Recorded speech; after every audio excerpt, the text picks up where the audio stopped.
Thanks, Francine. I'm always grateful to be reminded of the days when I had some degree of eminence in my own right. And actually, funnily enough, since we've spoken about it a lot, just to share with you that this was the period at which I first became interested in Iraq. Many people on the left forget that one of the major acts of the Saddam regime was to actively and completely attempt to destroy, both in its own country and abroad, any vestige of opposition, including that by Iraqi socialists and communists. And it was because of interaction with them that I first became interested in the question of Iraq and realized what a monster we, as the British government was then, were prepared to tolerate and support.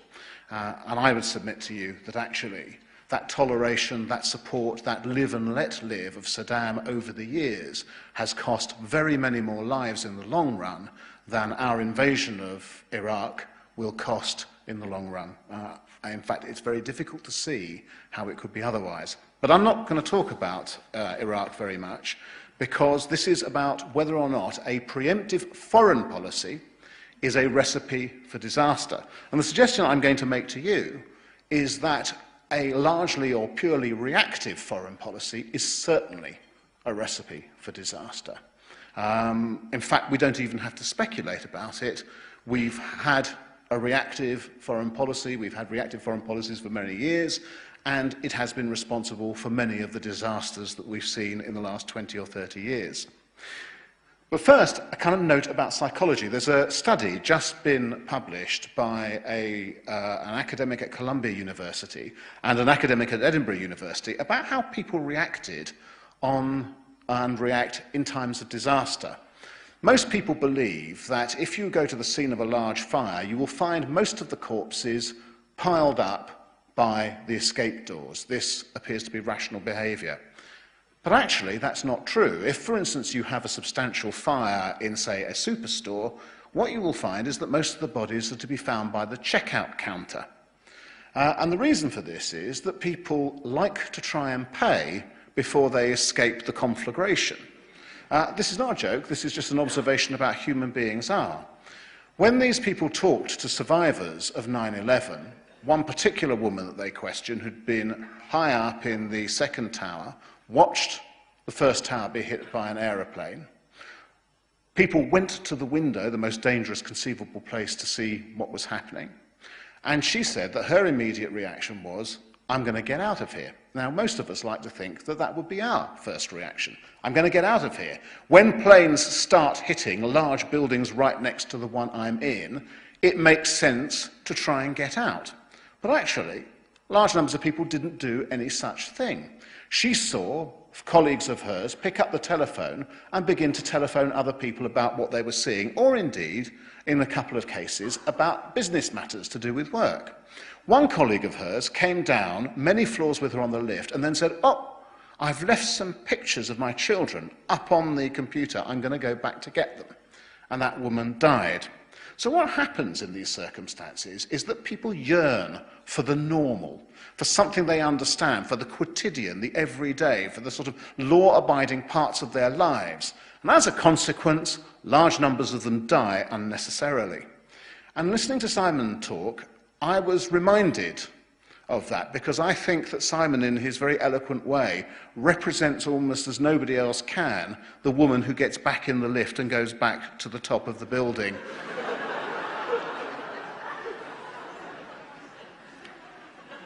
The test of a preemptive foreign policy is not Iraq, but as Chris suggested, is actually Afghanistan. Because the test of whether or not you want a preemptive foreign policy and a preemptive military element is whether you now believe that there should have been military action on the basis of what we thought we knew about al-Qaeda or could have known about al-Qaeda at the time, but didn't take. That's the test of it. If you believe there should have been, then in that case you must vote against this motion. If you believe that even then there shouldn't have been, then in that, and that somehow it was better only to take action afterwards, then in that case, you may very well vote for this motion with a clear conscience. Can I just remind you of the investigation into the 9/11 disaster carried out by the 9/11 Commission, which reported recently. And it concludes, despite the intelligence community's growing recognition that Afghanistan was churning out thousands of radicals, the joint inquiry found that little effort was made to use the full force of the US military before September the 11th, with the exception of August 1998 cruise missile strikes. Now, if you remember, those were the ones that were commonly supposed to be Bill Clinton's diversion from the affairs of Monica Lewinsky. Former National Security Advisor, this section goes on, Sandy Berger, testified that there was little public or congressional support for an invasion of Afghanistan before September the 11th. In other words, had they at that point gone to the American public and said, look, folks, this is a huge threat, what this guy is doing, and we can expect it to impact upon us, let's go in, what they're saying is they think that people would have turned round and politicians would have turned round and said, don't do it. And Simon's answer, very honourably, is still, you shouldn't do it, you shouldn't have done it. I don't think that it's an answer, actually, that many people here will want to associate themselves with. Maybe they will, but I don't think they will. It makes it all the more surprising that Simon should have mentioned that enormous act of preemption in 1981, launched by Menachem Begin's government on Iraq, which was the destruction of the Osirak reactor. Since he doesn't want the invasion of Afghanistan, let's remind ourselves of the context of the 1981 attack. Both the Israeli Labour government of 74-77 and the Likud government of 1977-81 debated what to do about the Osirak reactor, which was being constructed with French and Italian help. Labour favoured continued diplomatic efforts with the French to head off Iraqi nuclear capability. Likud decided that was too dangerous. The idea of Iraq or any Arab state holding nuclear weapons over Israel was intolerable. The reason for that being fairly obvious, that all these states declared openly that the destruction of the state of Israel was one of their national objectives. While estimates of the time left before Iraq would actually have nuclear weapons ranged from 2 years to 10 years, from 2 to 10, Begin felt it was too risky to wait because the estimates might be wrong and political developments might make it impossible to strike later. The decision to go ahead was taken. The mission was carried out by 9 IAF jets.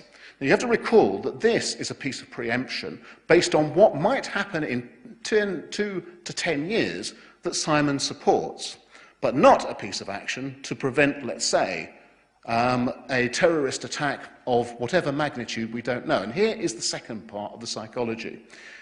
What we discovered on September the 11th, for those of us who hadn't understood it, and Senator Gary Hart had understood it, I certainly hadn't, was that there was such a large and plastic group of people who were prepared to blow themselves up and non-combatants in as great numbers as they could organise to kill. This was simply a new thing to me. It wasn't what the Cold War was about, which was about containment of a essentially risk-averse enemy on the part of the Americans and about maintaining its position in the world on the part of the Soviet Union. This was something entirely new. One act of preemption we could have had, I suppose, was to take your mobile phones off you. But never mind, I think we can. That was turned off extremely quickly and therefore means that we don't have to take retaliatory action. We know where they live. We know where you live.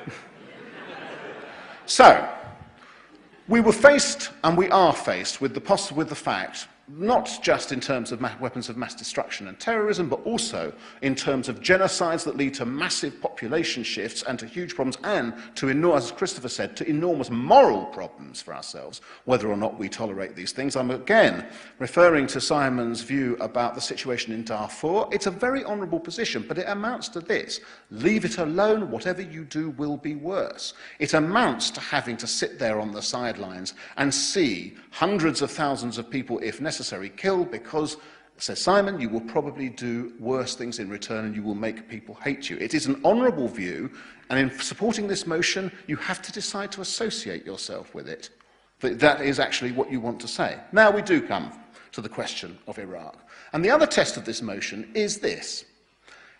If it were true, if it were turned out to be correct that Iraq had the weapons of mass destruction that people thought it did, remember, it's already failed all these UN resolutions, but if it had turned out, if we had discovered these things lying around the desert and so on, do you therefore then believe that it would have been justified to have invaded Iraq? Because if you do, then you have to vote against this motion. You have to. The discovery that there haven't been weapons of mass destruction, you may put down, if you like, to lying politicians, I think wrongly, or to poor intelligence, I think rightly. But the one thing that you can't do, is, if your answer is yes, is vote for this motion. Because actually you are in favour of a preemptive foreign policy, it's just that you want it to be cleverer. The other thing that you might want to do is you might want to have it by somebody else, and we'll come to that in a moment. The second point about invading Iraq was pour encourager les autres. Iraq was partly invaded because it could be invaded to send a message to people who couldn't so easily be invaded. North Korea being a classic example, Iran being another example. Libya didn't have to take the message twice. As a consequence, partly, it decided to disarm. This is a major strike in the favour, conceivably in the favour of intervention. In North Korea, we don't yet know. In Iran, it looks as if it's going the other way. It looks as if the policy in that respect has not yet succeeded. Although, to imagine that the Iranians wouldn't be pushing ahead with their nuclear capacity had Iraq not been invaded, I think, is incredibly optimistic. So that was the second reason. And the third reason is the one that Christopher gave, which is when you have failed states, imploding states, states that commit the acts that an Iraq does or not, then you can anticipate enormous problems, even if you don't take the morality of it into account. As a consequence of that, the 9/11 Commission, which castigated the Bush government, the Bush administration and the Clinton for a failure of imagination, for its failure to imagine what could happen if it didn't take preemptive, largely preemptive action, said this: the intelligence community, and particularly the FBI and the CIA, should aggressively address the possibility that foreign governments are providing support to or involved in terrorist activity targeting the United States and US interests. State-sponsored terrorism substantially increases the likelihood of successful and more lethal attacks within the United States.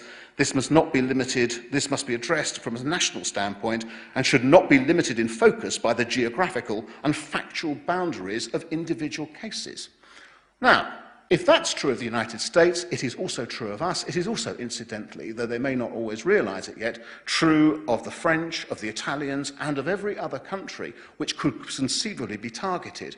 You can take the view that the threat is less than the dangers of taking action to deal with it. That is a perfectly respectable calculation for you to come to, and that it is likely to remain less, and that you don't believe that even to a certain extent left to themselves without preemption, these people will be capable of such acts of atrocity in our countries and in other countries that make us rue the day we were born or the day we gave birth to our children. You can take that view.